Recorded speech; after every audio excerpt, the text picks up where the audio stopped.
अब जनौ घन्टी लाग्दा कहिलेकाहीँ 16-18 मात्रै मिल्न सक्छन्।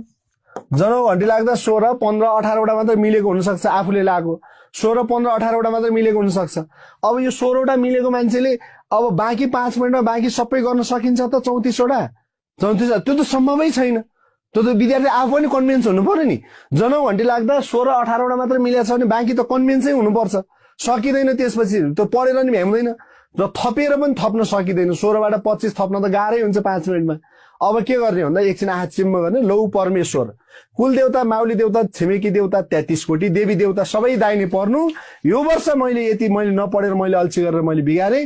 अर्को कसम भगवान म सेकेन्ड पेपर खत्रै पढ्छु, अर्को वर्ष खत्रै पढ्छु, योचोटि चाहिँ पास बनाइदियो भन्ने। त्योभन्दा बढी भगवानलाई पुकार्न लाग्ने टाइम पनि हुँदैन फेरि। त्योभन्दा बढी भगवानलाई नसम्झिने, त्यति सम्झिने। त्यसपछि अब त्यहाँ चाहिँ फेरि एउटा अप्सन हानेर काम छैन। 16वटा 15वटा मिल्नेको एउटा अप्सन हानेर काम छैन। तिनीहरूले चाहिँ फरक फरक अप्सन हान्नुपर्छ। एउटै अप्सनले भेट्दैन, फरक फरक अप्सन।